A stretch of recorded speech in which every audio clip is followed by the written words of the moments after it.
Good morning. Today we are starting the last part of a long marathon, lots of knowledge, information. Today we are going to look at the transients, which are not there all the time, but they occasionally come into our view and bring a lot of new things. The title before was X-ray and gamma ray transients. I added there radio as well, since you have seen in the last 2 days, radio sky is quite active indeed.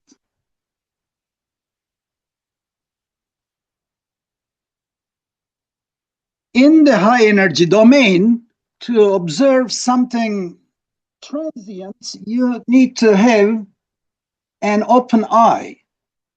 For that, we need orbiting satellites, because now you know very well the sky here is nice for us, but not for gamma rays and X-rays. To catch them, we have to put our satellites beyond Earth's atmosphere. There are ongoing missions. They are not all, but these are the ones which are capable of monitoring the large portion of X-ray and gamma ray sky. These are mostly gamma ray instruments, soft gamma rays. Fermi with its GBM detectors on board. GCAM, something very similar to GBM, Chinese mission. SWAM is a new Chinese-French mission. SWIFT is NASA mission, and this CONUS Wind, Russian-American venture, which has been up there for the last 32 years, and it's still operating. These are the instruments that we see something new. You are going to see what they could be. On top of these, there are all sky monitors, mostly in the soft X-ray band, 2 to 10 keV regime. On board RXT is no longer up there, but there was this all sky monitor, which provided a very remarkable history of bright X-ray sources dating back to 95. And still, in many studies, all sky monitor data is used. Together with MAXI, which is something similar, it's on board the space station. This is the Japanese module. It's attached to the Japanese module of ISS. Einstein probe is the new soft X-ray detector, all sky monitor for, again, transient events. And on board SWIFT, on top of this coded mask instrument, scanning the sky for gamma ray activities, there is this X-ray telescope, XRT, which is providing rather quick lookup if there is something interesting going on. That's the whole purpose of SWIFT. So let's see what kind of transient events could be there. But don't forget that we are not limiting ourselves to this narrow band of X-rays and gamma rays. Once a transient activity starts, we usually go after whatever is available, especially radio, optical. Now, transient events can be just one-off events. It occurs and that's it, such as gamma ray bursts. I'll talk in detail. Tidal disruption events are the breakup of an object in the vicinity of a huge tidal field. That is most cases a black hole we are observing, witnessing the breakup of an object, such as a star.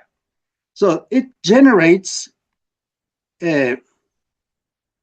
events that's observed not just in X-rays, in optical and radio as well.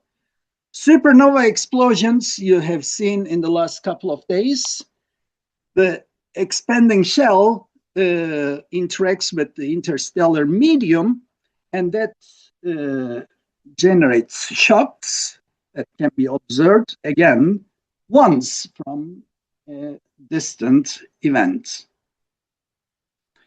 There are recurring events which are usually observed from binary systems containing usually a compact object and a late type or heavy companion star. I'm not going to talk about most of them. The last one is the next lecture. Emre Hoca will talk about the black hole binary outbursts. I will go a little deep into details of one of the type of X-ray bursts that we observe from accretion-powered systems. There are magnetically powered explosions or transient events. The most important one is the magnetar bursts. So that's going to be most of my lecture today. There are terrestrial gamma ray flashes. We usually observe gamma rays from deep sky. That's what you have been seeing for the last 4 days. But Earth itself, in particular, its ionosphere, can generate very high energy gamma rays, and that's also observed as transient events. These are very important to monitor because Earth, of course, itself is generating it, and it's breaking down, and it can cause some damage for aviation in particular. So airline companies usually pay some researchers to keep an eye on these events. And finally, radio transients are, again, quite many. Microquasars, again, is going to be the topic of the next lecture. I will go into a bit of details of fast radio bursts. Let's start with the binary systems, in particular X-ray binaries. They can be in two general types. One is the low mass X-ray binary, in which the companion star is the late type K or M type star with a compact object, either a white dwarf, neutron star, or a black hole. If the companion star, evolving star, is a high mass star, young star, then that is a high mass X-ray binary. In the first day, you have seen this process. I'm not going to repeat the accretion process, but in the case that there is a neutron star here, which is a solid surface, not a black hole, the incoming plasma accreted material can actually land on a surface and generate some emission as well as bursts, which are called thermonuclear explosions of hydrogen-rich incoming plasma. This is what's going on in the heart of the sun or any star. If the environment is suitable for fusion, fusion reaction will take place. Accretion carries hydrogen-rich plasma, and the point where it interacts is at very high temperatures. And under that extreme pressure, the fusion, thermonuclear fusion, can occur occasionally and give rise to these rapid increase of emission.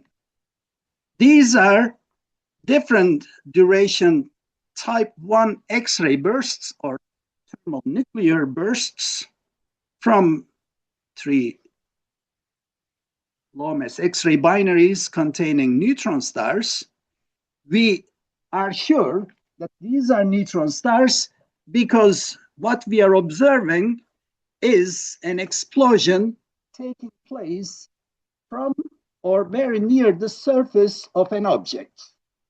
If there is a surface, that has to be a neutron star. So if there is a new LMXB emitting type 1 X-ray bursts, we are sure that this is a neutron star system. This in the middle is a clocked burster.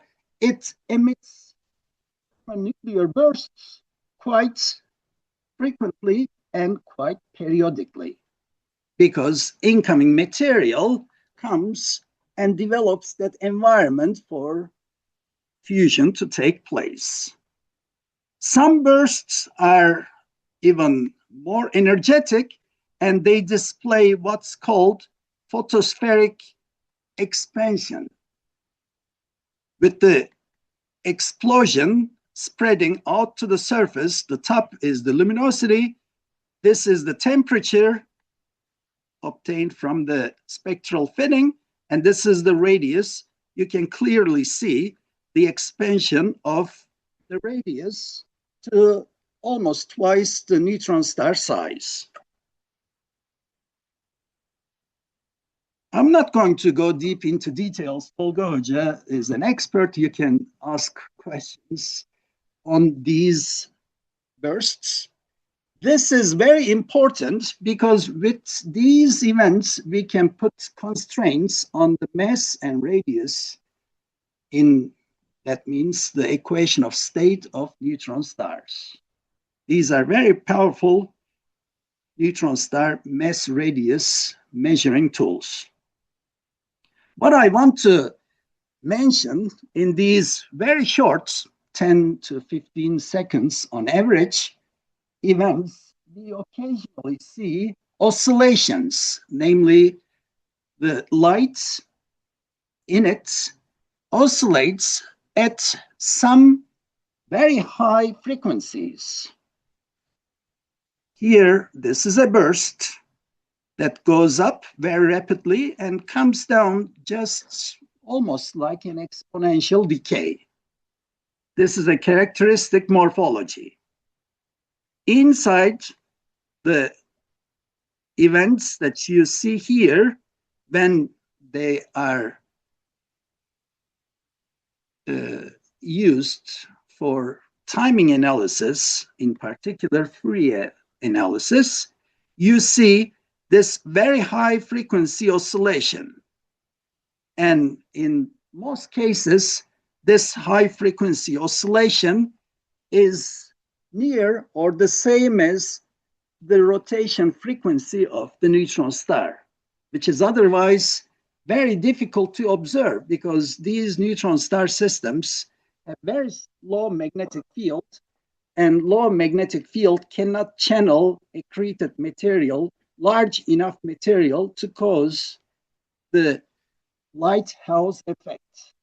But within these bursts, we observe these high frequencies that are the indicators of the spin of the underlying neutron star. In a recent study, we have seen a burst with a rather high frequency. This is very high indeed. This is as high as the fastest spinning isolated neutron star. But this is in binary. If this is confirmed, this is going to be the highest frequency rotation or oscillations from a neutron star in a binary system. In another study, we have seen oscillations not during the burst, but in the episode prior to the event. Remember that neutron star is there. Burst ignites at a point and spreads around the neutron star surface. But the underlying neutron star is already spinning at rather high frequency. And this is not the only case. We see the same occurrence, namely observing the oscillation before the burst in other bursts from the same source. So this is again very important. And now Funda Bostancı-Güver at Istanbul University is looking at RXT data to see if such cases are there as well. Remember, from Wednesday, Rossi X-ray Timing Explorer has a huge database that you can go revisit and do many studies with. This is all what I want to say about type 1 X-ray bursts. As I say, if you have any questions, Tolga Hoca and I will be happy to answer. What I want to come to next is my own field of study, so I'm going to spend some longer time on it. And the other events are going to be crumbled in it, namely GRBs and FRBs. Very quickly, a magnetar is a neutron star powered by its strong, super strong magnetic field. It's about 10 to 1,000 times stronger than conventional young neutron star magnetic field strength, which is about 10 to 12, 10 to 13 Gauss. Here we are talking about 10 to 14, 10 to 15 Gauss range, much stronger. And the leading burst to this idea is what's called March 5th event. This is March 5 of 1979, before only two of us were born. Probably none of you were here, but we were only 3-4 years old. We didn't know that such event was taking place. The event is very powerful in gamma rays. It rises very, very quickly. The peak rate is way outside. They didn't invent plotting in log scale at that time. These are Russians. But what's remarkable is that you see soon after this very initial, very bright spike, you see a tail with oscillations. And this is periodic with 8 seconds. So the underlying mechanism or system has to be a neutron star, because this cannot be a white dwarf. White dwarf with its 10,000 kilometer radius would break up if it was to spin this fast. The initial very bright spike is spectrally very hard, meaning that there is lots of high energy gamma rays in it. The idea came from two, at the time, young scientists. One or both of them were postdocs when they proposed this idea of underlying mechanism could have been a very strongly magnetized neutron star. And around the same time, at the same time, another important piece of information came by very prominent scientists at the time, by Bohdan Paczynski, that if the strong magnetic is present, Eddington limit, which assumes a non-magnetic case for electrons to interact, and puts this what's called Eddington limit. Eddington limit can go beyond 10 to 38, 10 to 39 ergs per second, because the electron cross-section is going to be suppressed, reduced. So higher energy events would not break up the neutron star. Well, I should mention that Bohdan Paczynski was a professor at Princeton, and the two were postdocs at Princeton. So being at the right place at the right time is always an important thing. These events, after many years, were classified as neutron star with occasional rapidly rising and rapidly decaying events in soft gamma rays or hard X-rays, whichever way you want to call it. They are usually seen, the typical events, below 100 kiloelectron volts, and they last only a fraction of a second. This one is 0.1 second long. But when they come, sometimes in cluster, you observe hundreds of them. Some events are even more energetic. They last few seconds or tens of seconds. They sometimes show the evidence of oscillating tail, and sometimes they exhibit very long tail with small scale, still energetic, but much smaller scale bursts on top of it. And some of them are bright and long, and they come in cluster. And the most energetic ones, these are very rare, what's called giant flares. Giant flares is the one that you have seen at the very beginning. This is from a magnetar in LMC in 79. In 98 and 2004, we observed two galactic magnetars emitting giant flares. They are almost identical to each other. Nature is unbelievable. These are kiloparsecs away from each other. They show this very rapid rise and then very rapid decay, and shows the oscillating tail with the spin period of the underlying neutron star. This is 5.2 seconds. This is 7.5 seconds. And the duration is about 5 to 6 minutes in both cases.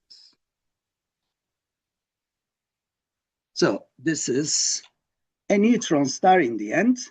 This global scale interaction lasts only about 5 to 6 minutes. When you look at here, up there, you see a rough spectral variation. If you model the spectrum with a black body function, the initial very rapid rise, the spike, is very, very hard. This is 200 kiloelectron volts. And within seconds, the spectral shape reduces to about 10 kiloelectron volt black body. So I hope this convinces you that this initial rise is very hard spectrally. So the leading model that I have already mentioned, the magnetar model, assumes that the magnetic field strength is so strong that the magnetic pressure puts humongous amount of pressure on the surface, the solid crust, and eventually breaks it. And this fracturing of the solid neutron star crust would eventually lead to the flow of Alfvén waves, which energizes electrons, positrons, and the annihilation of those would emit radiation.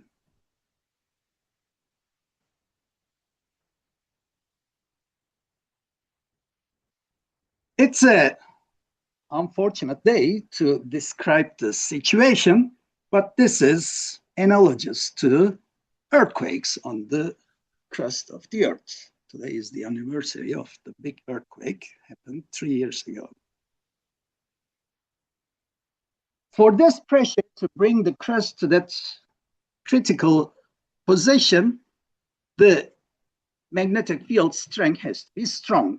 And this is a very rough estimate how strong the magnetic field should be for an ordinary neutron star material. And if you do the math very simply, based on very old but still valid neutron star crust models, you obtain the strength needed to break the crust has to be in the order of 10 to 14 gallons. The other possible model to make gamma ray or soft gamma ray burst is the reconnection, which is something you have heard already. It takes place on the surface of the sun. Solar flares are a product of magnetic reconnection. Now, I should emphasize that these giant flares are indeed global scale fracturing. The small bursts are likely the local fracturing of the crust, whereas the giant flares that I mentioned, observed only 2 in our galaxy, one from the Large Magellanic Cloud, is a major event. You see the latest one observed with SWIFT. This rise and decay is due to the orientation of the satellite. It's not intrinsic to the source. But if you look at the pulse profile of the neutron star emitting this burst, the hard spike is out of the scale. It's very, very bright. But in the tail, you clearly see by eye the oscillations due to neutron star spin. You can see the change of pulse profile, namely the magnetic topology of the system is changing within minutes. Here, only 30 seconds after the event. This is a minute after. This component is getting stronger. This is 2 minutes after, and this is only 3-4 minutes after. So giant flares are profound events, global scale, magnetic reconfiguration events. What is also important to note is that in the case of the latest giant flare, there was this radio blob that appeared and lasted bright from that region for months after. So this is the first time solid radio emission was observed from a magnetar. Although some magnetars do emit radio pulses, periodic pulses, this was the transient emission. Which takes me to another radio event, which is known as now fast radio bursts, in short, FRBs. It was discovered in 2001, but reported in 2007. Those who published this paper, they are very prominent people. You have seen Emma Harley, who is a postdoc with Matthew Bales. He is the lead of Osgrove in Melbourne. He is a very prominent person. Of course, they see a very bright radio event which shows clear dispersion in frequency. It's very short. It shows enormous dispersion measure, indicating that this is an extragalactic source. But of course, such a big claim needs a lot of double check, triple check, fifth, sixth check. They have been checking for 6 years. And then published it as an event with extragalactic origin. To give you the feeling that it's enormous, radio energies are not that high because it's at the lowest end of the electromagnetic spectrum.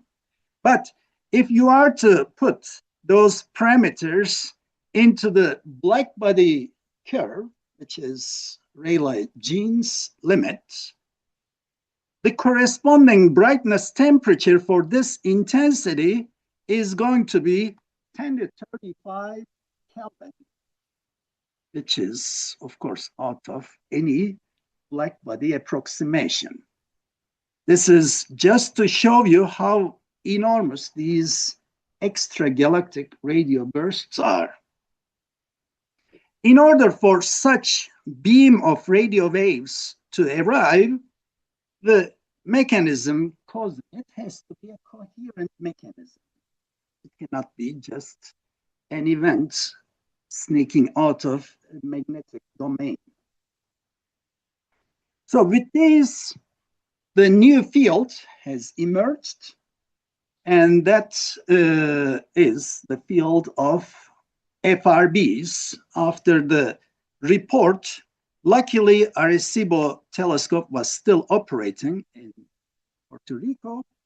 They observed some FRBs with Arecibo, and later they found a repeater from the same region of the sky. Fast radio bursts were observed, and later in that decade, CHIME, which is a Canadian hydrogen map instrument. It's not made for FRB detection, but CHIME observed many FRBs, including a big surprise. So here I go back to magnetars and tell you about a particular magnetar which was observed in 2014 with a rather standard ordinary X-ray burst. And in connection with that X-ray burst, its persistent X-ray emission in 0.5 to 10 keV went up, but not remarkably, only 2-3 factors above the long-term flux. In 2015, it was again burst active, and its persistent emission went up, again by a factor of 2 or 3 above the long-term flux. In 2016, it became again burst active, and the persistent emission went up, this time about 4 or 5 times. And June of that year, just a month after, another episode. So there was something going on with this particular magnetar. Usually magnetars don't go into this burst active phases with associated persistent X-ray increase this often. But this was an exceptional source from the very beginning. Notice that its persistent X-ray emission is not going up by tens or hundreds, as in the case of many other. Here, only by a factor of 2 or 3 or 4 at most. In 2020, in 2019, it went again into outbursts, again with the same order, but bursts were many and they were sometimes energetic. In 2020, there was this very modest burst to start the active episode again, which is this one, very short, not very powerful. Only 300 seconds later, we observed this storm of bursts from the same magnetar, which is right here. There is this cluster, rather energetic and long, little more than a second burst. And here, there is the episode with many individual and this very structured long 15 seconds long, which is about 5 spin cycle. For us, 15 seconds is very long because our typical bursts are 0.1 second.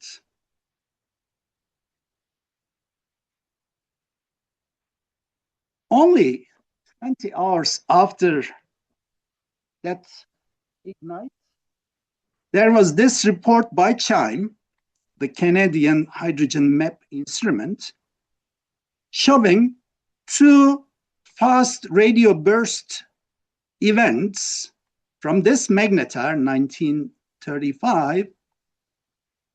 And it was not just one, there were 2, which were about 15 milliseconds apart. Each were about 5 milliseconds long. Energetically, it was about an order of magnitude weaker than extragalactic ones, but still it had energy of 10 to 35 ergs. For a radio burst, it's very energetic. This is the persistent X-ray emission level. Here you see the radio pulses of Krebs. Some of them are giant. This is orders of magnitude higher than the most energetic giant Krebs events. This was a big surprise because for the first time we were observing a fast radio burst in our galaxy. And more importantly, that pair of events were associated with a hard X-ray burst, which is not a giant flare. It is just like a typical burst. It's only 0.2 seconds long. It's a huge prospect because these events are very common, not like giant flares. The idea or the leading model for FRBs invoke a system that can generate coherent radio waves. Generating is an important process, but you have to also get it out. Radio beam is very easy to destroy. So it assumes that there is a region where charge density is low, which is indicated by charge starvation, through which the FRB beam can penetrate out. Independent of this FRB business, I have been working with Shotaro Yamasaki to develop some understanding of magnetar burst, the hard X-ray part, and we have been working on a model which takes into account the magnetospheric effects as well as strong magnetic field of the neutron star. And it, of course, modifies the emerging X-ray spectrum as it is generated in a trapped fireball in the vicinity of strong magnetic field that will distort the Planck shape. And to get out, or on its way out, it can also undergo a scattering in the magnetosphere. And just about when we published this paper, this event came out. We got into FRB business somehow. And together with Yavuz Ekşi at ITU and Shotaro, we looked at the cases where not only dipole fields, but also quadrupole fields can indeed be responsible for the generation and emergence of radio beam. Here, the process of radiation is slightly different than what you have heard. We are considering the curvature radiation. It's similar to synchrotron, but the particles flow in the magnetic fields. They don't have to gyrate as in the case of synchrotron. So here there is a huge amount of possibilities to explore and study. Our case was something to show that curvature radiation can operate even if the magnetic field loop is not dipolar, global, it's rather smaller, localized. Now I move into another main topic, which is hopefully going to be very quick. It's gamma ray bursts. These are energetic events, much more energetic than magnetar bursts. They are of the order of giant flare energies or even higher. They are all extragalactic. There was no galactic GRB observed yet, but who knows? We may observe one. GRBs are observed in gamma rays, but very quickly or during the prompt emission in GRBs, we observe X-rays, optical, radio afterglows, which can appear days after and can last much longer. The leading model for GRBs is that there is an engine. Of course, there has to be something to produce the emission, radiation, and that radiation has to come out.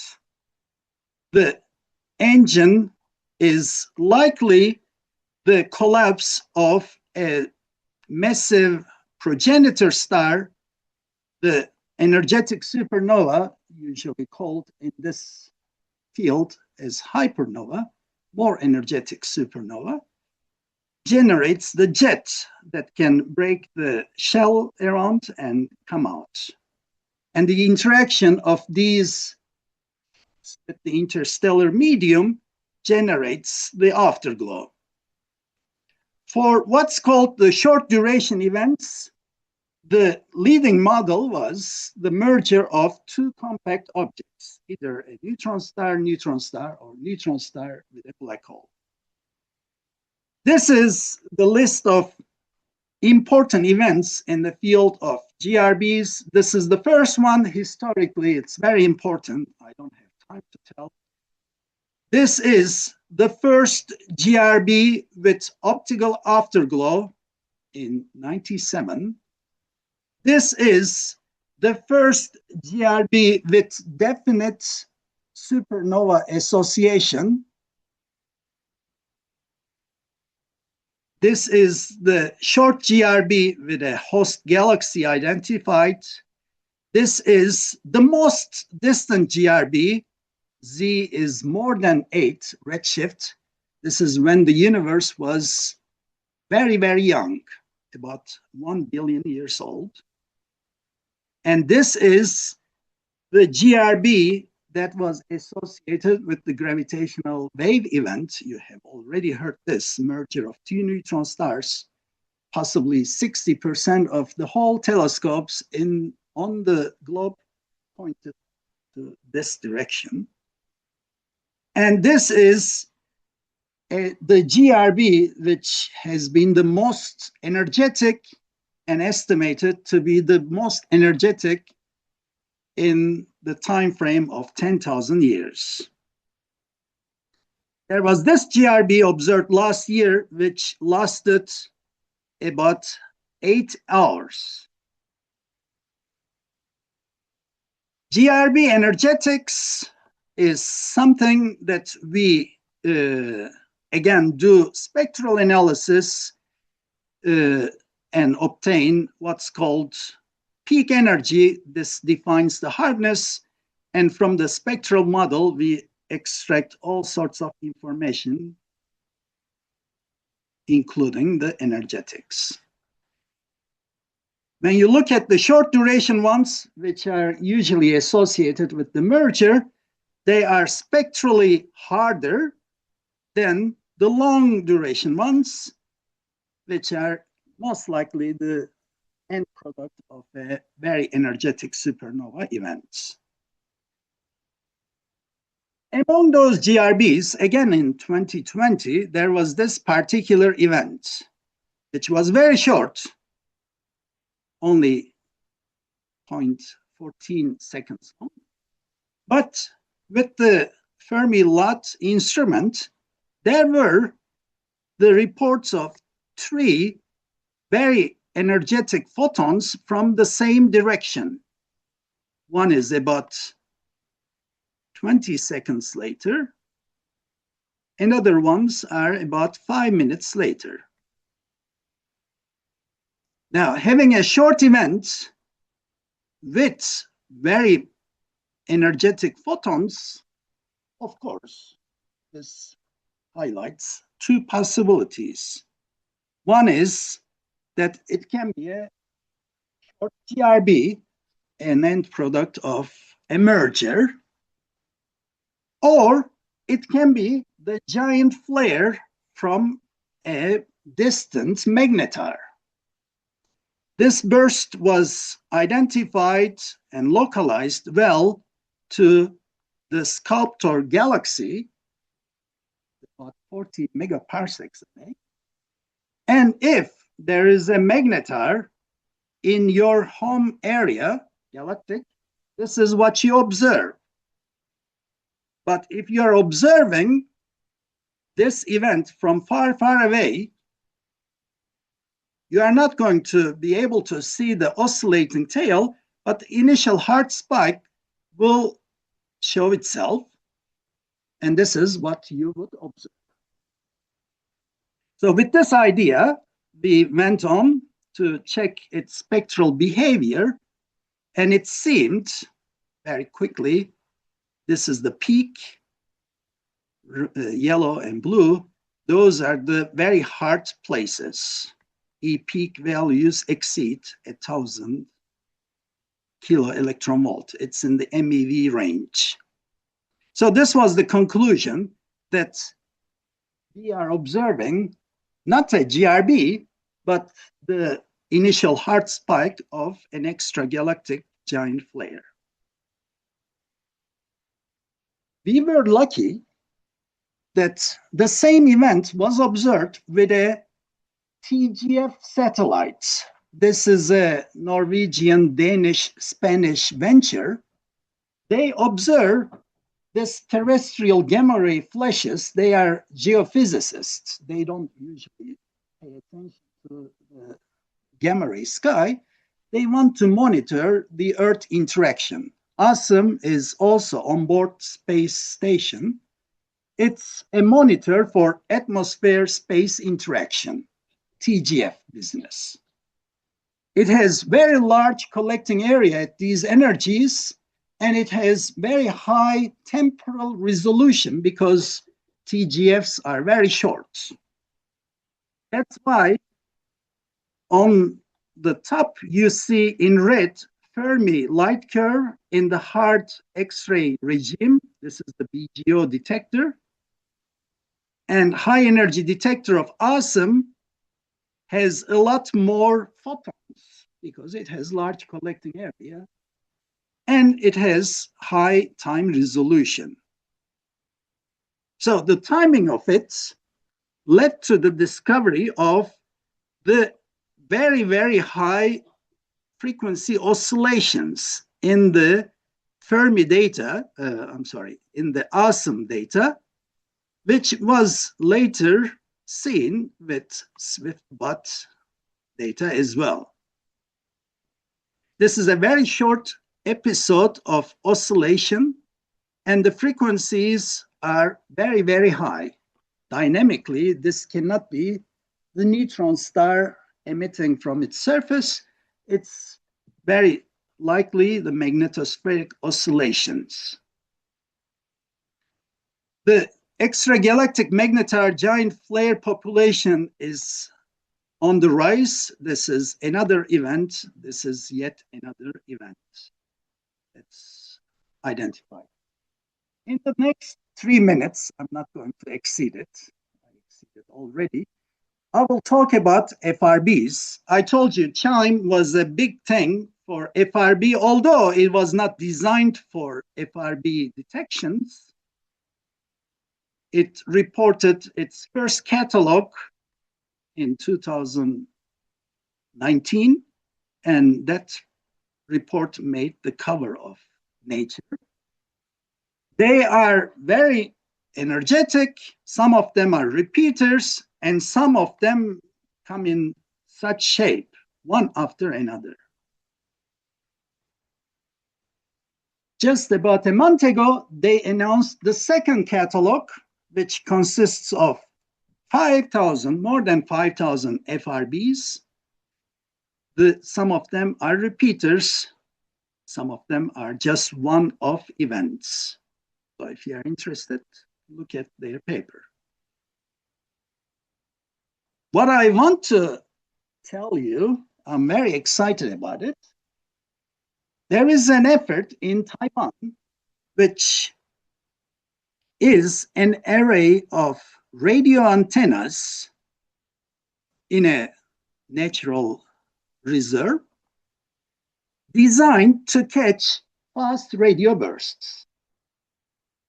This is not like CHIME. CHIME is a hydrogen map instrument with the capability, as the source is going in the field, it's detecting. But CHIME is an all-sky monitor. It has a viewing area of 10,000 square degrees.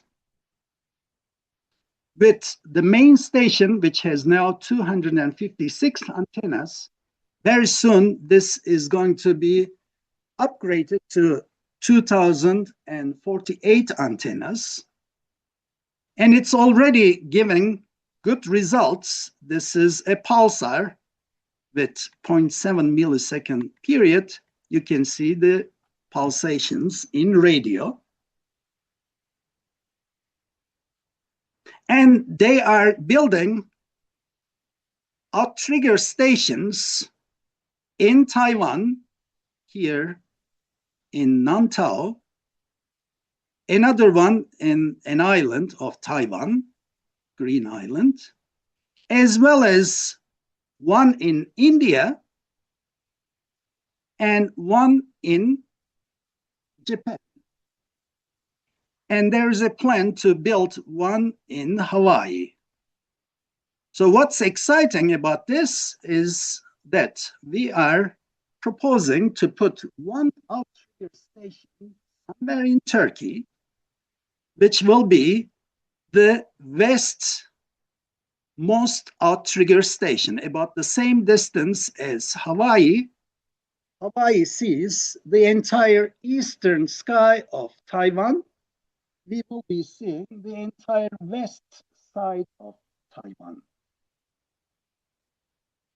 And the best place for it is something that I have done after 25 years of sitting in front of computer doing nothing with instrumentation. I actually built a radio antenna and went around and visited these locations. Most likely place to put is going to be Kayseri. This is where the 13-meter old NATO antenna is built. And later on, once we integrate the system, hopefully we are going to have our own local interferometer network, most likely within these 4 points, or the east, maybe somewhere near one. So this is a very exciting time for me because I'm now going into something new. And hopefully some young students here who are into doing X-ray and multi-wavelength studies can get involved, and we go along this road. Thank you.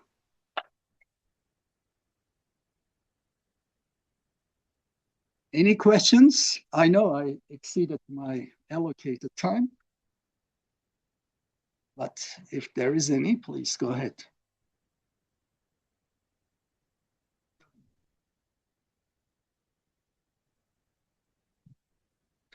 It's the dynamo mechanism is what's proposed. If you collapse a magnetic progenitor to the size of a neutron star, you automatically get close to the magnetar regime. 10 to 12, 13 is not far from 10 to 14. So the original idea was an efficient alpha dynamo mechanism to enhance the magnetic field. But now we know that even in the dipole field of 10 to 13 or even 10 to 12, we see bursts, meaning that global magnetic field can be weak, but the local quadrupole field can still generate these energetic events. So bursts are unavoidable. They are there. You cannot not see them.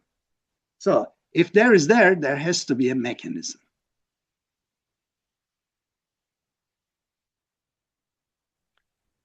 Hocam, I have a quick question, if I can have.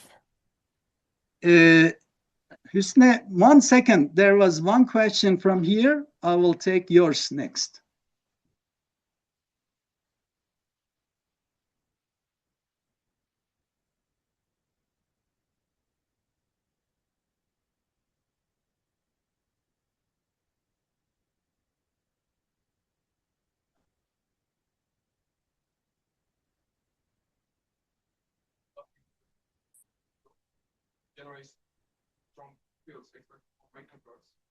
It induces just the conservation of magnetic flux will take you without any rotation effect. Just take the evolved star, its magnetic field, just collapse it to the size of 10 kilometers times r square. That is going to give you a magnetic field strength of 10 to 12 already. So an efficient alpha omega magnetar dynamo process will just enhance the magnetic field.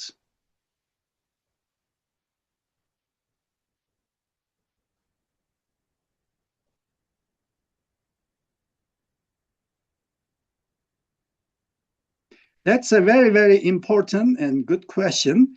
In fact, when you look at GRBs, I didn't go much into details, but GRB afterglow emission, especially prompt X-ray emission, can only be explained with a short-lived magnetar.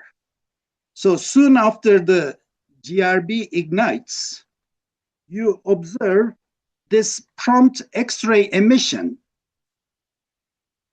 And in order to generate it, what's proposed is that the collapse, it's a collapsar.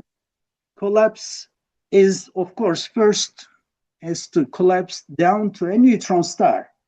If the pressure is strong enough, it can remain as neutron star.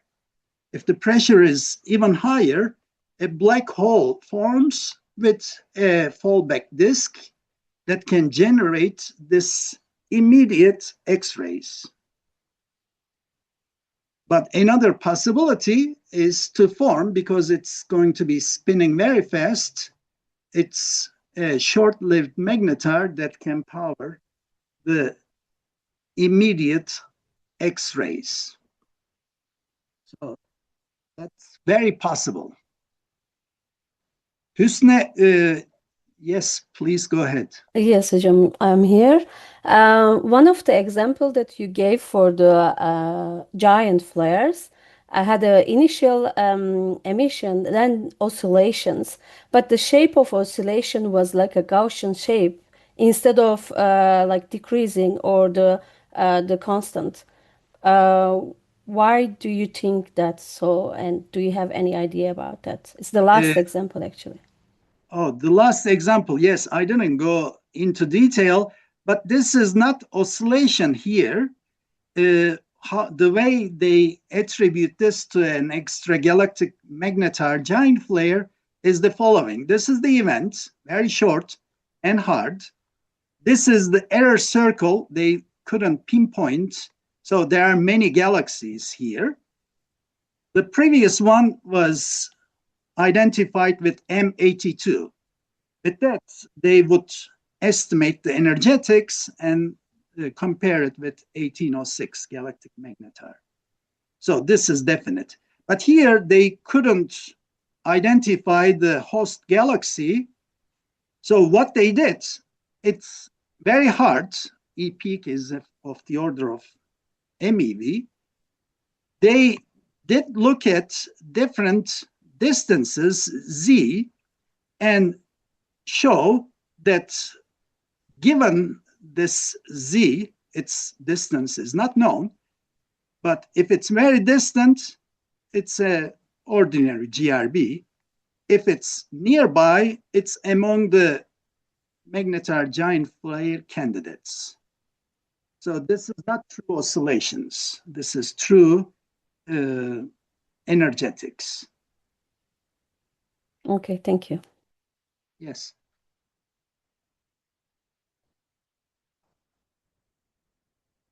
Oh, yes.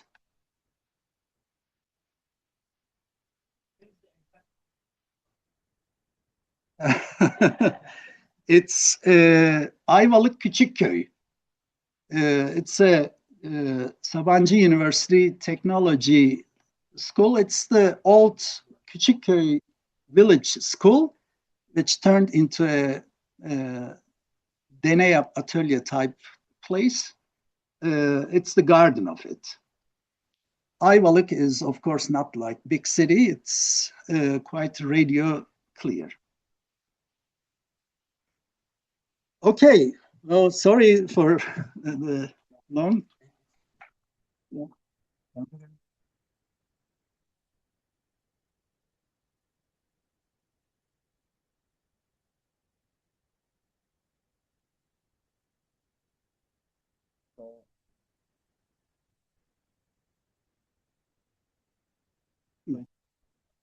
Okay.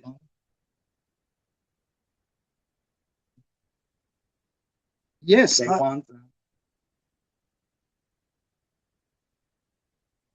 I think this is unfortunate because I was looking forward to it, but this is an opportunity because I couldn't cover everything. And after Emrah Hoca's lecture, if you have any questions, we can go deep into, including these other transients that I kind of told what they are, but I didn't go into details.